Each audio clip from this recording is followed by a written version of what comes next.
Welcome to Horace Goes Podcasting for gamers with Pong memories. I'm your co-host Kieran Breer. And I'm your co-host John McNamara. Thanks for listening into this episode. We've got a great conversation planned for you. Yes, we have another guest who is giving us a more youthful perspective on gaming compared to some of our earlier guests. Not that we're going to reveal her age, because you don't ask for a lady's age. Finally, we have a guest who isn't a man. We're pleased to be talking with Tina Townley, who's currently Production and Operations Director at Act 3, a new studio on the south coast of the UK. Tina has worked in QA and production roles at Sega, Stainless Games in the Isle of Wight, and Studio Gobo before joining Act 3 right at its founding, which must have been a pretty exciting time. She's worked on superb IP throughout her career, from Sonic through Magic the Gathering, that's pretty awesome, and Carmageddon to Hogwarts. I'm sure we're going to hear loads more about her career as a female games player. It's great to have you on, Tina, and fabulous to catch up. Thank you for having me. We're going to start off with, I guess it's a perennial question, isn't it? So Tina, if you were stranded on a desert island, but caveat of the fact that you would power a games console, Wi-Fi, and a library of games, what game would you play? Well, for me, I mean, it's probably a bit of a cliche one, but it would be Final Fantasy VII on the PlayStation 1. Mostly because it was one of the first games that I played that hooked me. I played hundreds of hours of that when I was a kid. And I love that it's got lots of random encounters, and plenty of mini games in there too. But I just love the story. So yeah, I think that would be the one for me. It's the one that I've played the most as well. Given you said PlayStation 1, Mm. so it's long in the tooth. Um, do you think you could play it literally again and again and again? Yes, actually, because a complete playthrough to do absolutely everything in the game takes 100 hours plus. Hmm. So yeah, and there'll be options where I could mess around with different sets and I don't know, what am I saying? Different it's to do with the materia sets. Yeah. Anyway, different builds. There we go. That's the word I was trying to think of. Doing different Different builds builds. with the characters and playing with different ones to see if I get different fun results. So yeah, yeah, I Yeah. think so. How many different characters can you play in it? Oh, I I mean, is swear it there's like lots? nine. I swear there's nine Right. characters. Don't quote me on that. Someone's going to be like, "Nah, that's wrong." Yeah. Sally's going to ring up and say, Yeah. "Oi." I mean, never expect this interrogation of Final Fantasy VII. I don't know. I mean, obviously, I respect your choice. Obviously, of course. Obviously. But, but, whenever I've done that and I've gone back to a game, I've always felt really disappointed. So I got my friend, I think Kieran must have heard this now about 37 times, but I got my friend for his 40th birthday one of those little joysticks, and it had all the games Mm. for the Commodore 64 that was ever released. And he plugged it in and thought, oh, this is going to be great. And we put on Spy versus Spy, and I love that. Classic. A classic game. But if you go back and play it, it's basically just opening drawers and running around and really bad graphics. And I was thinking, God, this is awful. And my friend is a really nice guy. He was sort of pretending to like it, and ooh, I have opened a drawer. Oh, look! It just got worse and worse. And then I went back to the remastered Oblivion. I went back to the original one, and I just couldn't do it. I just couldn't do it. I just don't know. Maybe it's to do with the decades that you pick your favorite game and you go back to it. I think one Yeah. of the things that Final Fantasy VII's got going for it is it went for quite a stylized 3D graphics palette, Hmm. and some beautiful static 2D backgrounds that you would navigate your character through and it worked really well. So going back to it, it still I could play it on a massive telly and it still feel fine, in my opinion. And yes, it's Well, that's blocky. cool for its age. Yeah, Yeah, yes, it's blocky, but it's totally. I don't think you feel quite so disappointed with it, if you get my meaning. At least I don't, anyway. cool. Because, Yeah, like, yeah, yeah. yeah. Yeah, I think when it's stylized, it makes a big difference. And I know what you mean. I went back to Mm, playing Driver on the PlayStation One, which kind of got me mhm, into console games. And because that's very 70s stylized, it's got a very unique look about it. I prefer that to the later editions of Driver that came out for mm. the later consoles because it looked exactly how it was meant to. And you felt it looked like it was meant to look no matter what console or what year you played it on. Yeah, so a fair Yeah. point. Yeah, and I suppose it's yeah. Oh yeah. Sorry, we're mansplaining here. Um, and of course, age is not relative to how long you can play a game for, because you could play the original Elite from 1984 for hours and hours and days and months. And I did. So yeah, he did, and you never got to Elite, I did. and he's not better. Did you? Oh, did you? I mean, I never did. I don't think I got beyond Major. No, I didn't get. I didn't. I got to Elite on the original, but I didn't get to Yeah, Elite yeah, in the original. on the new one. Yeah, I didn't get anywhere in the new one, but we've done that. Does that hint to your preferred genre? If it's the same, I mean, if it is the same as the genre as Final Fantasy, uh, then what is your favorite game outside that genre? So, I mean, Final Fantasy is an RPG, and I do love my RPGs, but I also love action adventure games like equally as much. So talking about Tomb Raider, Crash Bandicoot, Metal Gear. I mean, Crash Bandicoot's technically a platformer, but forgive me on that one. Mm, The main reason being, I like action adventure and RPGs because I'm mostly looking for something that's got a really good story, something that's really compelling, that can draw you in, a bit like a really good book or a really good film.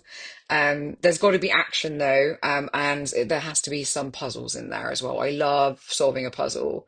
So if it's got those three things, perfect. And Tomb Raider and Metal Gear, as well as the Final Fantasy series, have those like in abundance. I'm actually replaying the remastered versions of Tomb Raider right now. I'm in the middle of mopping up the achievements for PlayStation for Tomb Raider 2. So got to try and complete it in under 6 hours as the trophy I'm going for at the moment. So yeah, yeah, love is that it. a speed play? Is that a speed run? It's gonna yeah, I'm having to get a little bit of help from the internet for finding some of the cheeky level skip bits, which some of them are hard because not, you've got to get those jumps exactly right to reach a ledge you're not supposed to and stuff like that. So it's quite fun. Yeah. I've got a love hate relationship with Metal Gear Solid. First is that one of my friends was humiliated by the game, who shall remain nameless, Andrew Humphreys, where he played for weeks and weeks, and he thought he finished the game, but he actually got to the start. You know, going to the lift at the very beginning when you finish the Yeah. pre. He kind of been playing for ages, had got to the lift, thought I finished, but actually had managed to get to the very start of the game, which is why I loved it. But the one reason I really didn't like, I did not do it. I loved the game, but I had to shake my fist at it. There's a end boss. I think it's called like Hypnos or something. Psycho Mantis. Yes, and you had to take your controller out of port one and put it into port two, and that just broke. It just broke. It broke every rule of the gaming, and the only way I could get through that game was to buy the act, because before the internet really think people thinking things on the internet. I had to buy the magazine, yeah, to Yeah. tell me what to do, and I was like, oh, that sucks. I think that was the same for me as well. That's not something you intuitively do, is it? Which is quite funny. But yeah. No. So, what devices do you play on now? Oh, so I have to say, hand on heart, I am a Sony girl through and through. The PlayStation 1 is the Mm. first console I properly fell in love with. And I love my PS5. So yeah, if I've got a choice of which console to buy a game on, I would always choose the PlayStation. I do play a lot of mobile games actually more these days. So maybe casually on a weekend, sorry, a weekday, if I've got an hour or something and we've got the telly on, I'll play some games on my phone. But otherwise, I do actually have access because I'm a bit of a collector for consoles. I do love my games. I've got a Switch, I've got a gaming laptop, got an Xbox Series X, and pretty much most of the predecessors of all those consoles, plus some old school ones of my mum's as well, bless her. So I've got a Commodore 64, a ZX Spectrum, an Amiga 2600s, um, Sega Mega Drives, SNESes, NESes. Yeah, quite a collection actually. So there you What don't you have? go. Hmm. So you still get your Spectrum and Commodore 64? Yeah, Oh my god. they were my mum's, so I didn't want them to go to the tip, so I've got them at the moment. I need to test them though, so yeah. Yeah. Mm. Yeah, but what with? Have you got some games? Yeah, Mm. yeah, I got a whole box full of floppy disks for the Amiga and then tapes for both the Spectrum and the Commodore 64, I believe. Somebody who's not too far away from me, but thankfully out of earshot, threw my Commodore 64 away. Oh Oh. no. Sorry, I shouldn't laugh. Mm. And it's fine. Well, we'll see if mine's working, and if you're interested, maybe you know, maybe Could be a try. striking up a deal here. It'll be over there. Is there one that you don't have that you quite covet and would go out and buy? I never had the chance to experience playing on like a Game Boy, you know, the handhelds, Mm. or the 3DS and things like that. So that would have been quite fun. I'd love to have been part of the wave of playing Pokemon and stuff like that on the Mm. Game Boy. That would have been lovely. And I I didn't think get we've some got of a the 3DS here. I didn't get some of the consoles until later on in my life as well, because I decided I wanted to collect them. So I didn't grow up Mm. with the SNES or the Mega Drive. I think my dad had the Amiga, which was great because it was good fun to play. I'm probably sneaking into the next question actually, um, but it was Could great to be. play some Could some be. games on that. But it was the PS1 straight from the Amiga, so we didn't have anything in between. Yeah. But that does kind of bring us to the next question nicely. Uh, so, what was your first video gaming experience, and what got you into gaming in the first place? I mean, I remember when I was really little, because my mum would play. I can't remember which one it was, whether it was the Spectrum or the Sinclair, but she had Jet Set Willy, I think. Is it Jet Yeah, Set it'd be a Willy? specky. Yeah. Mm. Yeah. And because you're the little man, and there's like weird shapes and things, like you got to try not to get hit by the floating And you had telephone and this things like little that. truck. Yeah. Yeah. Anyway, I remember what because I wasn't allowed to play; I was far too little. But I remember that sticks in my brain that when my dad got the Amiga, because I think one of his work colleagues had it for sale because he had like maybe a newer console. It was getting to grips to learn how to play Monkey Yeah. Island. That was a family affair, that was to play that game because it was a great fun Mm. puzzle. But we didn't have the internet at that point because it hadn't become a Oh thing no, yet. well before. Yeah. And so we would be stuck like for weeks on a bit of progress, and then all of a sudden like it would Mm. click. And I remember a distinct moment with you need to get a key on the ghost ship behind the Pirate LeChuck. And the way to get it is to use the magnetic compass you've got in your pocket so it floats on over. And that took months. I swear it felt like to solve that part. And then when we did, it was like, wait. Maybe that explains your like of adventure games. Yes, yeah, I love a puzzle. Mm. And then from there, when my dad got the PlayStation 1, that's when it really cemented. So that was playing Rayman, Tomb Raider, um, Resident Evil. I wasn't allowed to play Resident Evil because I was too young, but I was allowed to sit and watch my dad play it to help him with the puzzles. That was totally fine. Um, Mm. Mm. and yeah, it was from there really that I was like, oh gosh, like any spare time I've got, I will play games. So. Is there? Well, I suppose you've got the opportunity to do it. I mean, have you gone back and played Monkey Island again? Several times. Yeah, I love it. I remember once there was a charity thing we were doing at Studio Gobo where it was 24-hour gaming. You had to game for Yeah, 24 hours, and I was like, I'm going to play all of the Monkey Islands back to back. I did it. they were well written, in Oh, terms of script and yeah, yeah, yeah, so much funny fun. games. And I was trying to remember Yeah. as much as I could from memory. But when you're into about hour 18, you start going, how do I do that again? And you can go to the internet these days. Yes, yeah, yeah, you can. But I was trying my best to do it from memory, so Well, I'd say it was an early time for gaming with the family. So that was quite a thing. I mean, did you sense that? Did you go, oh, we're a bit of a unique bunch doing this? Or did you have friends at school doing the same? I didn't really think about it until I hit secondary school. And that's when because the boys were playing games, obviously. I did very quickly realize that not many of my girl mates played games. So Yeah, it'd be me and the guys in the form groups chatting about how to get past like a certain boss in Resident Evil 2 and stuff like that. So, yeah. but yeah, it was later realizing that actually that's not a not well, it's not that it was unusual. It was I was very lucky to have that experience, should I say? Because Nick Thompson, who you also know, Yeah.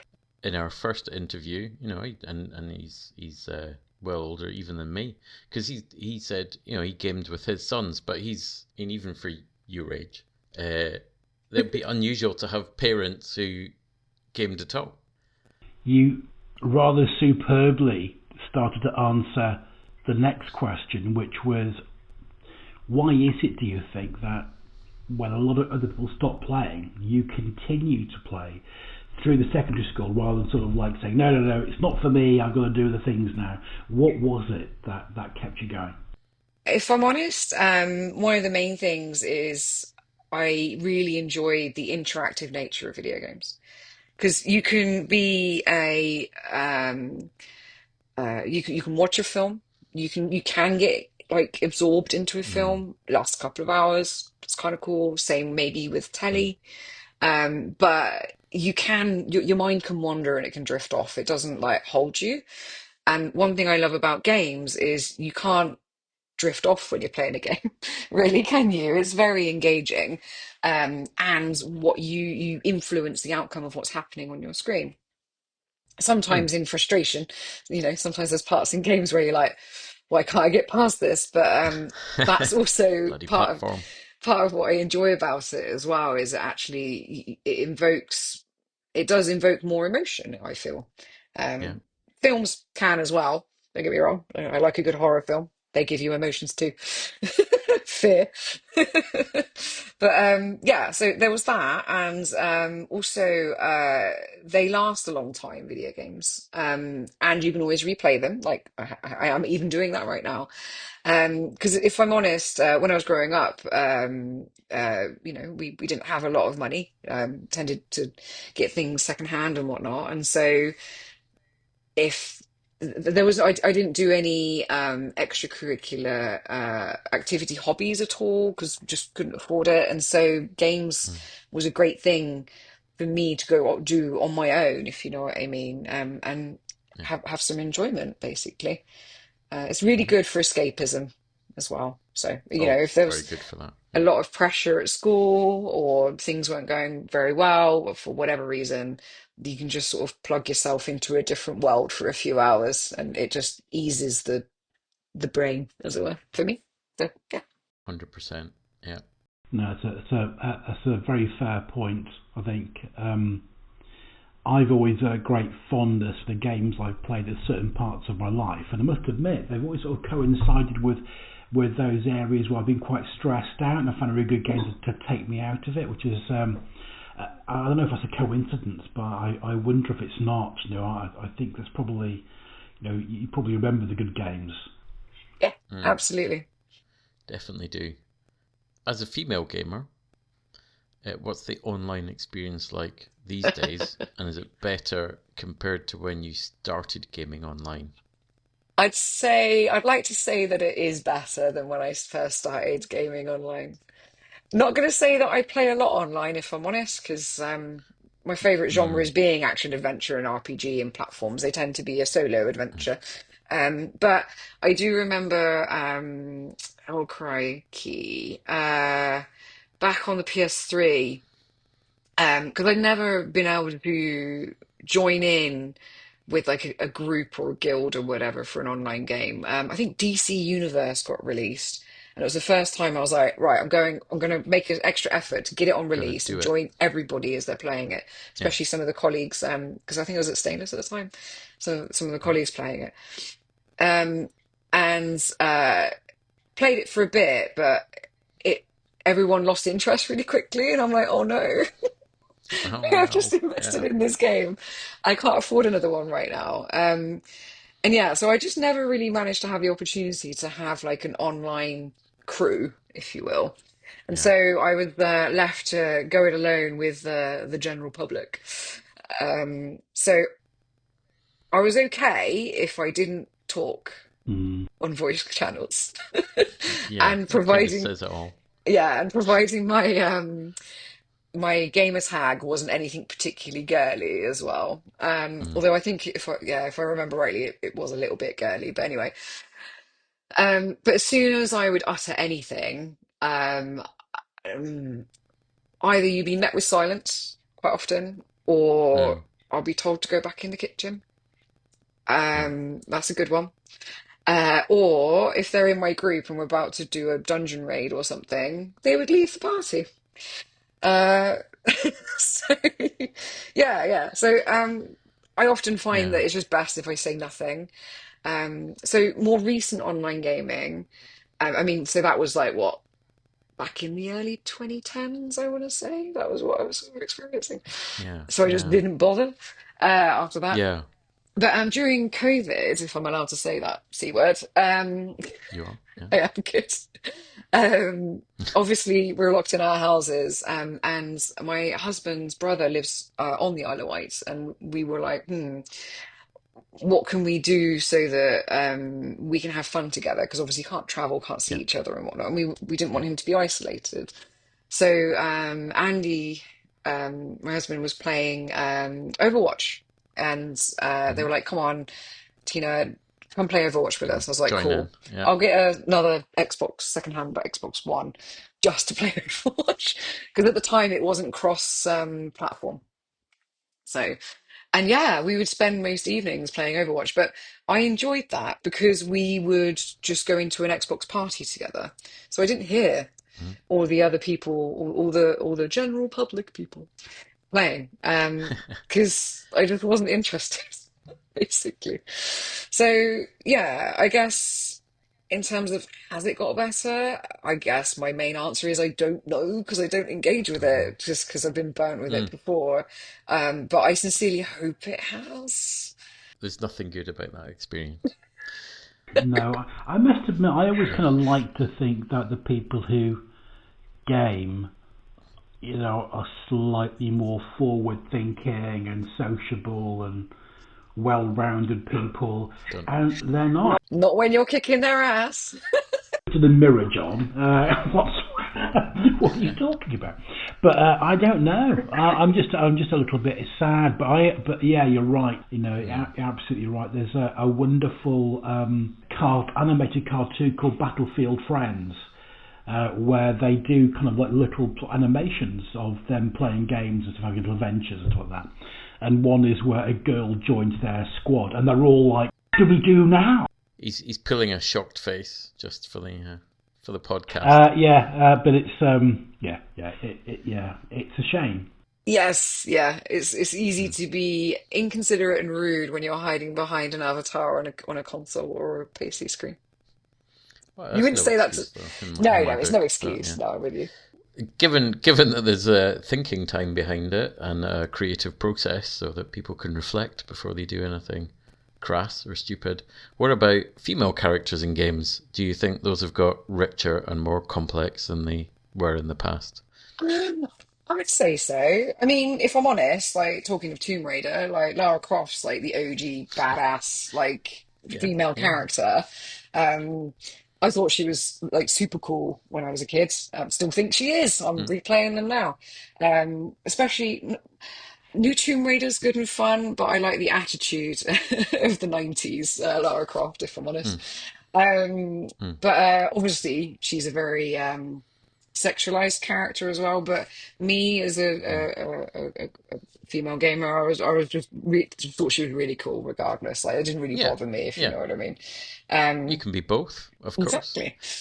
So I'd Yeah, say yeah. I think as games have evolved over from like the 90s onwards, there is a much richer collection of female characters.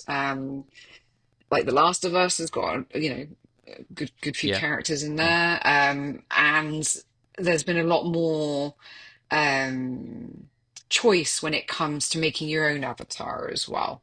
So if you're yeah, playing a yeah, game where you can get to pick your character, there's good choices in fighting games as well. Like yeah, so I would have to agree that I think it has improved and there's a lot more choice now. It's not just a damsel in distress being rescued from a castle. Do you know what I mean? So yeah, yeah. yeah. Just a side quest in some way.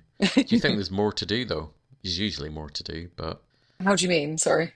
in terms of the games industry, Oh, including representing, putting stories around women in games. I think I think I think it's more, how do I phrase this? Uh, Writing new and exciting stories needs to come first. And if that happens to be that there's a woman involved, great. Yeah, Um, Rather than trying to shoehorn anything in, I think it's good to yeah, have a yeah, good range of female characters as well. We don't all have to be Lara Croft badasses, do you know what I mean? Like you no, can have yeah, some lovely other characters too. I think Final Fantasy no. Full does quite a range. good job with a range of female characters as well, actually. Like even going back to Final Fantasy VII, you've got Tifa, who she is, a fighter. Everyone's gonna like cry at me how I say Aerith, but I'm gonna say Aerith. Her name gets pronounced it's spelled a couple of different ways as Right. well. Yeah, But yeah, she's a healer. She's a support character. I won't spoil the story for you, but something tragic happens to her as well. mm. And then you've also got Yuffie, who's she's very, I think spunky would be the right word to use, but she's a thief as well. So yeah, I mean, yeah. So as long as the characters are well written, and if they mm. happen to be women, great. But there needs to be a Yeah, range, I'd say. yeah, Same with the male characters too, and all the others, yeah, everything in yeah, between. yeah. Hmm. They're not just beefcakes who kick down doors, but I've got a softer side too. Or at least you've got a range of choices. Yeah, It's absolutely. strange. I remember when you mentioned beefcake, Kieran. Oh, you don't need to talk about me. It's okay. Too late now. But do you remember the old Star Wars figures from the 70s? And they were kind of normal sized. Yeah, yeah, And then you kind of got into the late 80s, and suddenly everybody was like, they were built like barn doors. Let, And then they've gone back to being normal sized again. But I didn't hear about the evolution of female characters in gaming. I'm sure, I don't want to say it's Lego Star Wars 1, but I seem to remember all of the male characters having like some sort of ability, and then Princess Leia being able to wear different hats, and that was it. And nobody wanted to play Princess Leia because she couldn't really do very much. And you think, well, I'm sure she did other things apart from that. yeah, The games industry is, I guess, it's still underrepresented in terms of the percentage of the workforce who are women. And I guess you've experienced that at university as well as in your career. So how has that affected the way that you've navigated your career and made the choices that you have in terms of jobs and studios? Yeah, that's an interesting one. I mean, on one hand, yeah, I'm aware that like when I went to uni, I was one of two girls on the whole course. Everyone knew my name because I was the loud one. But it was a bit awkward when someone would come up to me and go, "Hey Tina, how you doing? What are you doing for this next lecture?" And I'm like, "I can't remember your name." So, sometimes I can be quite aware, but I also it doesn't bother me at the same token. In that moment, um, for me, with navigating my career, I've just tried to put myself out there to get a job. Like in the early days, um, like with most young people coming out of university trying to find their first job, it was a case of, I would like that job, please. It's entry level. And then you get back, well, you need some experience. And you're like, well, can someone like tough cycle. throw me a bone here. Let me like, Yeah. who's going to give me experience Yeah. so I can actually get on the ladder? And I mean, Sega gave me that experience, which was great. I was Mm. working QA night shift, but so I mean, Oh. I which is I chose that. I chose the night shift by the way because it just worked better for me. So, but yeah, that was Mm. fun. I think no matter boy or girl, male or female, like to get into the games industry, it's quite competitive in that manner anyway. Like you've got to find the opportunities and just go for whatever's available just to get your foot in the door to get that experience to start with. I mean, later on, for me, I realized it mattered who I worked with more than necessarily, how do I Mm. put this? More about the individuals and how we gelled together, and that was it. It didn't Yeah. matter if they were male, Yeah. female, young, old, or whatever. And when I found that group, I tend to just stick with it. I mean, I was at Stainless for 8 years. Um, Mm. Great Mm. bunch of guys, and a few good Mm-hmm. women in Yeah. there too. Yeah. It is fun though sometimes to clock those scenarios where, like, it was a couple of weeks ago, I was in a meeting and there was five of us in attendance to this meeting, and we went, oh, hold on a second, let's just take stock here. We're all women here, and we were like, yes, we are. Yes, Yeah. we are. This is great, fantastic. And then carried on talking about business, what we need to talk about. Yeah. So, Yeah. um, But actually, you want to be in the position where that is kind of normal, that would be, or a reasonable mix. Yeah. yeah, I would love for that to be more often, if I'm honest. I guess my main point, for me, navigating my career as a woman, I just guess I didn't really think about it that much, but I would love it to see more. I do love it. I do a little bit of a celebratory dance. That was nearly English. A celebratory dance. There you go. Whenever more women join the crew. And I don't know. I mean, of course, there is no right or wrong answer to that question, but I don't know what is the positive message or the not so positive message. But what's important is that you've been, I suppose, I can't say what's important, but it's good that you've been comfortable throughout. Yes, absolutely. The comforting messages I guess I could give is the industry is more, how do I phrase it? It feels like it's certainly more accommodating to everybody now. I'm not going to lie, when I first joined it, it was a little bit of a boys' club. Don't mean that necessarily in a bad way, but um, I don't know. What can I compare it to?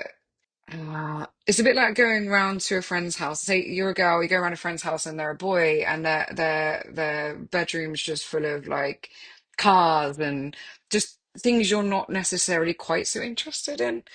And so you don't really want to be there, perhaps, or maybe you do, depending on the person. Again, depends on the person. Yeah, So it depends on the person. Yeah, there you go. But it's complicated. it is complex. But it is just much better now. I know a lot of studios with their internal um decor, even they're trying to make it less Mm. streamer, boys' bedroom, and more working atmosphere, nice place to be, Yeah, kind of thing. plant pots, that kind of stuff. Yeah. Absolutely. I'm very bad at watering my poor plant on my desk, so I mean, you mentioned that you started in QA, which is somebody who tests the games after uni. To the average person, getting to play games all day or even all night, it sounds like a dream. Is it really? so I'm gonna have to shatter the dream a little bit. Yes, you get to play a game, just one, not games. So it will be the same game over and over and over again for the whole length of the development cycle for that game. And nowadays, games are years. So it's just the same thing. So some people might find monotony in that. Me personally, I actually did really enjoy seeing the game evolve over time, seeing it at its early bare bones days, because you also get a little look under the hood about how the cake's made, and how much effort goes into building these interactive experiences. Games are hard to make. They're so hard to make. And yeah, as you see it evolve and you start seeing the finished product, and the fun challenge then becomes rather than just finding easy bugs where something is missing or something breaks quite easily or there's a crash here or whatever. When it's getting to the more final product, getting in there and finding creative ways of breaking it. And they can be the most rewarding parts of doing quality assurance, QA. Um, my favorite ones in particular, if you're testing multiplayer, are doing the internet router and back of the console pools where you're doing certain things in games. All sorts of wonderful things can Give that a happen. go. So, but yeah. But what was the best bug that you found, or the one that you were like, yes, I've beat the Oh, system here? oh, this is going to sound really mean. I'm not going to say what game it was, but we were very close to getting to gold, like getting the build of the game that we were going to submit. Um, and at that time, I had to do a personal thing, so I came in really early just to do some hours, just to try and help out because it was so close to ship. Right, I was in the office at like for I would say 6 in the morning, and I was just running through the usual checks like of the game, and I was doing something with the store where you could buy things for the game. You could buy like in-game currency for it. I was like, I wonder what happens if I do this sequence of events. I can't remember exactly what I did. I did that sequence of events, and it consumed my the currency that I'd purchased, but it didn't give me the in-game item. And I was like, well, that's a compliance failure. So wrote up the bug and went, I might as well go now because that build's not going. So I'll leave the rest of the smoke testing to I felt really mean because we were so close to, submitting it, but I managed to find a bug that had that gone out in the wild because it wasn't that hard to make, to do, Yeah. sorry. That would Mm. have had lots of angry customers, and gamers. Yeah, So yeah. it's a More blessing in money lost. disguise. But yeah, Yeah. being alone in the office, finding that and going, oh no, but at the same token, good. And then like, well, I'm off now. I'm out of here. Yeah. Well, so these days you're a director in a studio, and that's a major role. It's got to be time consuming, and it's going to eat into your personal time. So how do you still manage to play games, or do you, or how do you fit it all in? So I admit that I probably don't play as much as I used to when I was younger, because with as you climb up the ladder, you get more responsibilities, don't you? And it plays on your mind a lot more. I mean, when I was back in QA, you'd go in, test the game, and then when you leave the office, that's it. Your brain's free to do whatever you want with it. And being a director, it's not just about helping to run the project as a producer, it's also helping to run the company. And whenever something needs resolving or there's a bit of a complicated thing to chew on, be it for the project or the company, it does occupy your brain in the evenings. And actually, weirdly, going back to one of my first question answers, playing games helps quiet that noise sometimes. Because the more you, or for me anyway, this is going to be different for everyone. But the more I ruminate on a problem, the more it just keeps ping-ponging around and round and round. Sometimes it's like trying to solve a word puzzle and you think it's a particular answer and then you just get stuck on that answer. So playing games helps to shush my brain off, if you know what I mean. And then maybe the next morning or whatever, I'll be like, aha, that's a solution to this problem that could potentially work.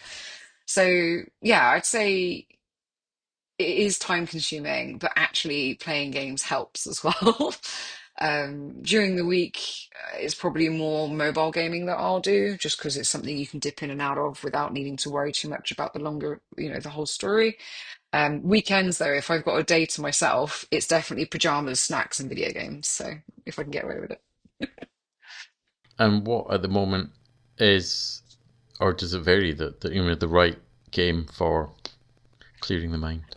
Um, Puzzle games are pretty good. So I play a lot of puzzle games on my mobile phone rather than anything else. And then during the work week, maybe games that aren't too high octane because I need to go to bed as Mm, well at some point.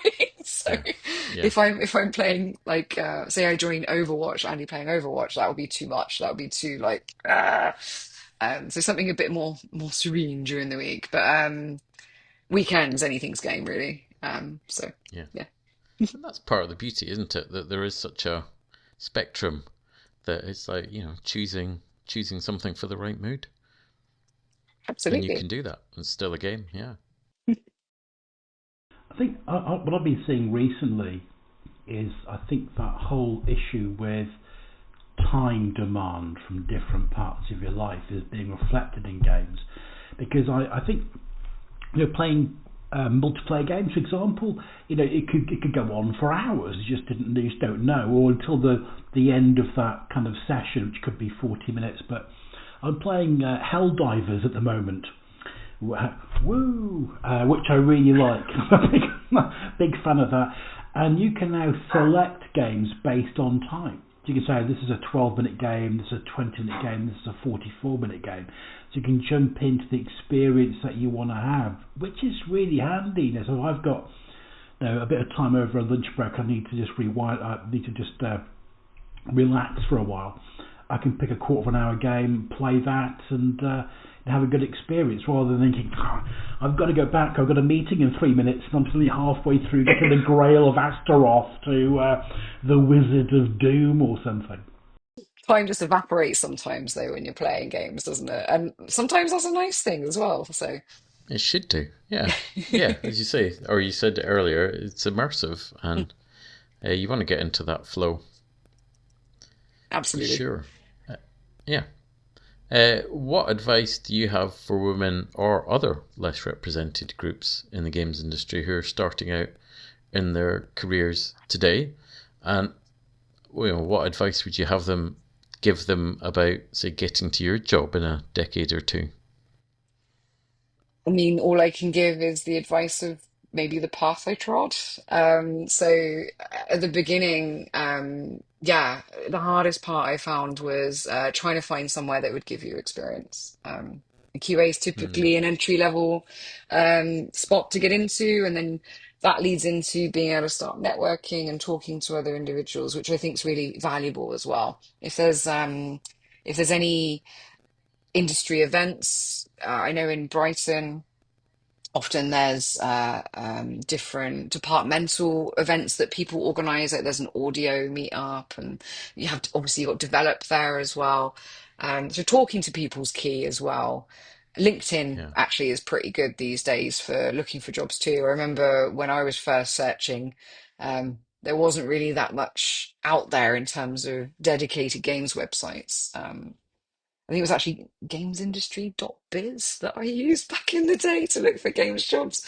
I think it still exists, but anyway, networking's key. You'll be surprised how many people well, I'm talking from experience. I'm quite happy to talk to anybody that wants some advice. Like, I'll do my best. But yeah, so you got to start somewhere. So taking a Hmm. QA job's totally cool, in my opinion, and it's transferable. Networking's key. Um, when you can get to the point where you find your studio that aligns with your values, stay with them as long as possible. I know some people chase the um, chase the ladder, the career ladder, and then we'll maybe stay Yeah. somewhere for a couple of years and then move on. If that's for you, then fine. Me personally, I was always happy sticking with the people I gelled with because I wanted to put it in business terms, which this is not how people work, but I wanted a bit of a return on my investment for getting to know how to work with somebody. And it just Yep. makes it easier as we move forwards because learning how to work with a whole bunch of new people again is hard work. It really is. It's very. So, same Yeah. with clients as well. If you've got different clients that you're working with, um, and you got to learn them all over again, what their personalities are like, how they communicate and whatnot. It's hard. So Mm. yeah, and apply for the roles, like even the ones that you think you don't tick all the boxes. I know. Um, Mm. I think there was some. Wildly put it out there. I shouldn't say this, but there's been some research. I don't have any. I don't have any receipts for this research, but I recall hearing that women tend to, when they look at a job description, a job ad, they'll make sure they tick all of the boxes before they apply. Whereas uh, men typically will tick most of them and apply anyway. And I think we need to take a lesson from the men and actually just do that too. So definitely apply for the roles. If you're not going to get it, then hopefully they're kind enough to tell you why and give you some advice. It might just be that the competition is what it is.